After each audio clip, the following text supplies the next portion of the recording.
I'm very excited to introduce you to Mr. Sameer Shah. And why before that, it is very good to see. And now about Mr. Sameer Shah. Mr. Sameer Shah has more than 30 years of experience in the areas of custom broking, freight forwarding, logistic education, supply chain management training, and mentoring. He's a strategic thinker and an entrepreneurial knack for spotting opportunities, which makes him one of the prime movers of logistic education and supply chain training in India. Have submitted numerous important papers in various prominent associations.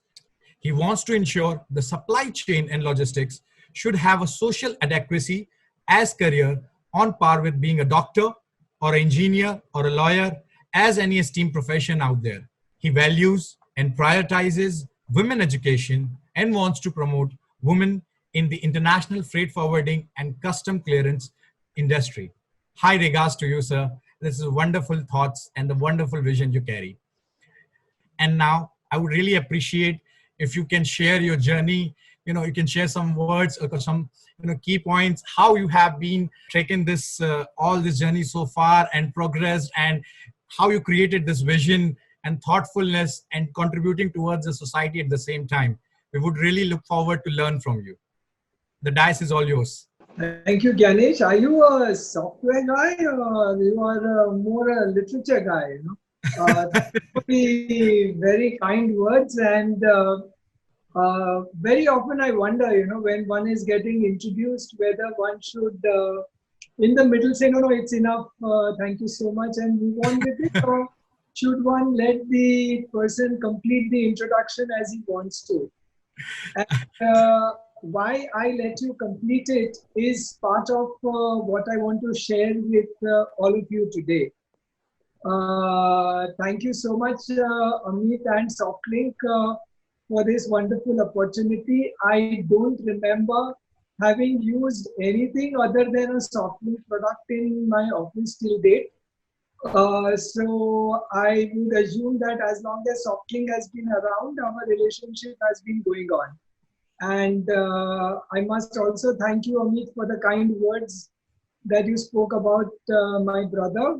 And I know that he was very fond of you. He was very passionate and encouraging. And he used to always say that this is what the future is. And I think it was way, way ahead of time when the two of you started working with each other. Softlink to me has always been an inspirational company, and I've always felt that it's my own company. The way I deal with Arun whenever I meet him, or Amitji himself, and then I deal with Vishal, Mandar, Nitin Panchal over here, and I think I get the similar response also. I do pull them up, I shout at them, I scream at them, and I say, no, why can you not do this? And I think it's an ongoing thing all the time. I have no interest in talking about the coronavirus. I have no interest in talking about the future of the coronavirus and post-pandemic and everything, because that is what we're all hearing all the time. And then comes up the question is, like Amit asked, is will we have a normal? But what is normal? Normal is what you and I do. That's it. That's normal. So I think I wouldn't like to waste my breath on what is the new normal. It's just whatever I'm going to do today, tomorrow, day after, whatever we are all going to do collectively remains normal. Yeah, there is something which we have got used to. That might change. So that's it.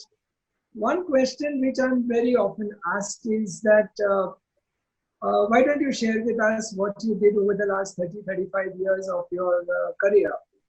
And when I was talking to Amitji, I said that, Amit, if you give me 10-15 minutes, I'd rather talk on that, then talk about anything technical, logistics, supply chain, freight forwarding, Softlink and all. And he was also very upbeat about it, that yes, it would be the right thing to do.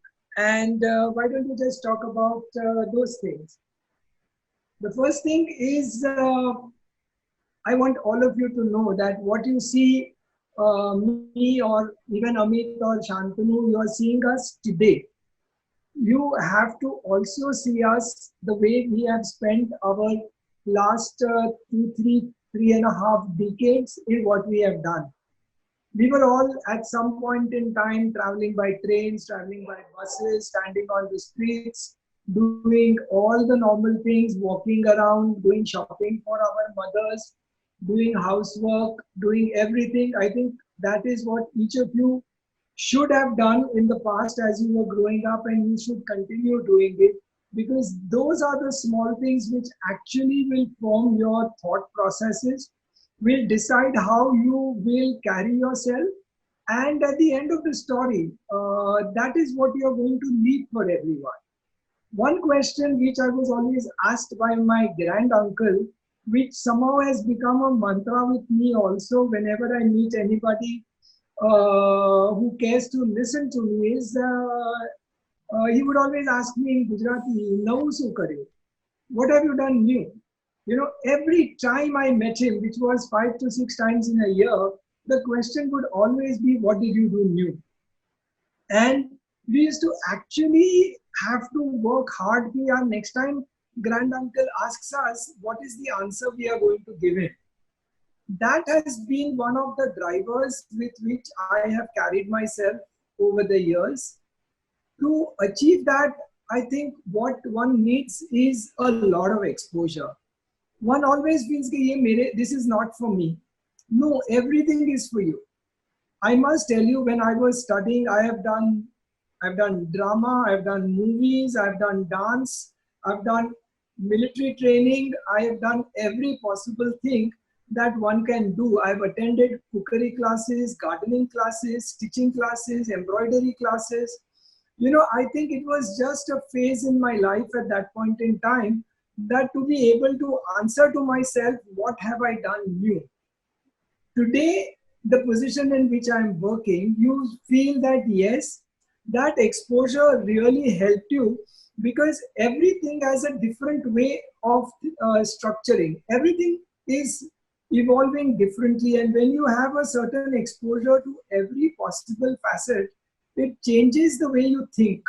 It changes the way you analyze a problem, the way you address an issue, and it changes the way you contribute to it. Another important factor for me has always been that take care of the details. Small is important. The big things you don't need to worry about. The big things will always fall in place. You know, so you have to develop the ability to worry about very small things. You know, which is something which I see is losing steam in the present circumstances. Everyone wants to look at only the big things in life. You know, no, look at the very small things, whether it's a small pleasure, whether it's a small work in the office, whether it is something very small. Look at the small things, because once you look at those very small things, you will notice that the bigger things automatically fall in place. You will never have really problems in having to solve big problems. Yes, you might land up solving a lot of small problems all the time. It's also not correct for managers at my or Amit's level that no, don't involve me with small things. We have to get involved in the smaller things. The bigger things will be taken care of on its own. Now, to reach here, I've had one thing which has remained with me, which even is today, and that is fear. I am always afraid of only one person, and that is myself. I'm very afraid of myself, that whenever I do something, whenever I think of something, whenever I act on something, I don't want it to haunt me tomorrow. I don't want it to come back to me tomorrow, and I don't want to feel that, "Arey yaar, you could have done this better, you could have done it differently." So be afraid of yourselves. I notice that a lot of people today are not afraid of themselves. They are afraid of others. They're afraid of parents, they're afraid of spouses, their seniors in the office, their clients, other people, but they're not afraid of themselves. You need to fear yourself, because if you fear yourself, you will never fear anybody else. You will never fear any situation. The coronavirus also, you will not fear it. You will not fear the after effects of it, because you are the guy who's got to make the journey. You are the responsible person. So you will have to do it in that manner. Another thing is, everyone says, do you have a guru? Do you have a teacher? Do you have somebody whom you look up to? I need to be very honest with you. I have converted every person who interacts with me as my guru. Whether he's a small time vendor on the streets, it's a big industrialist, whomever I meet, I make it a point to find out to notice every small nuance of his, what is he talking about, what is he doing, what is he saying, how is he carrying himself, small things. I am very much, what is the word I should say, influenced. I meet somebody, I'll say, why has he made his hair like this? Why is his trouser like this? Why did he use these words and why did he not use these words? Why did he sit down in this manner? Why did he not do that in this manner? And then with that, I go on to what must be the way he thinks for himself. What must be the things that are going on in his mind when he's doing this. So yes, I have converted every possible person who interacts with me to be my guru. Then another thing is, I'm always very hungry. Being hungry is different than being ambitious. Being hungry is different than being selfish. Being ambitious is that you're doing something to achieve a particular goal, to achieve a particular milestone. Being hungry is that you are inquisitive, you might be irritating, you might be interfering, but you're doing this only to develop yourselves and thereafter to be able to share what I am sharing with all of you just now. And this sharing is a very important thing. There's no point in your having any knowledge, any skill, any ability if you are not prepared to share it. This is what you share with everyone is the only thing that you are going to leave back on this earth. You might leave your wealth to your family members, but what am I going to leave to all the 100 of you who are listening to me? This is the only thing I'm going to leave with you is whatever I'm sharing with you. Another thing I have always believed is that as an employer or even as a senior person, you might decide tomorrow not to work for me. You might decide tomorrow to take a new career path, but whatever you have learned with me, whatever you learned in your journey, whatever I learned in my journey along with you, that is going to remain with you and me for the rest of our lives. That is what we are going to take with us, even when we are into our 70s and 80s. So whatever you can pick up and build on within your mind is, I think, what you should be doing. I've also believed, like Amit ji started in the beginning, that we are all at home and what time do you get up and what time do you go to sleep and when do you have a shower and when do you sit down to work. No, I've been a person who's been very consistent, whether it's a Sunday or it's a working day, it's a holiday. I try my best to go to sleep at the same time. I wake up at the same time, get ready at the same time. Yes, it does get on the nerves of my family members, especially my daughters. But I think I'm nearing 60 just now. But one of the reasons why, by the grace of God, I'm carrying good health is primarily because I've remained very consistent in whatever I do. Out of 365 days, I must tell you, at least 320, 330 days, I ensure that I get my 8 hours of sleep. So be consistent. Be very consistent in whatever you are doing. Then comes working. Yeah, you have to work. You have to work all the time. There's no definition of hard work. There is zero definition. You can't decide this is hard work and this is light work and this is this. You have to keep on working all the time. It's only if you keep on working, you will remain mentally good. You will be good to people around you. People around you will be good to you. Everyone likes some helpful guy around them. You're never too old to learn. I must tell you that I'm a very spoiled boss. I have 2 peons managing my cabin. All I do is press the bell and say, ye kar do, wo kar do. Even if I get a phone call and somebody says, like just now also, I was told that I'm being sent a virtual background for this meeting, and I was, isko karte kaise? I've been the type of person who gives his phone to the staff and says, यार मेरे को WhatsApp में ये लिख के दे दो, मेरे को ये photograph download करके दे दो, ये website जाके देख लो. I'm not even, I never went and visited a website. I have to be honest with you. Maybe I submit so many papers, I do so much research, but I never go on the websites. I would always have all these young boys and girls around me. I would tell them, go to this website, download so much, usko padh ke mere ko submit me a small note, and then if I found something. But now today, what has happened in the last 45, 50 days? I've learned everything.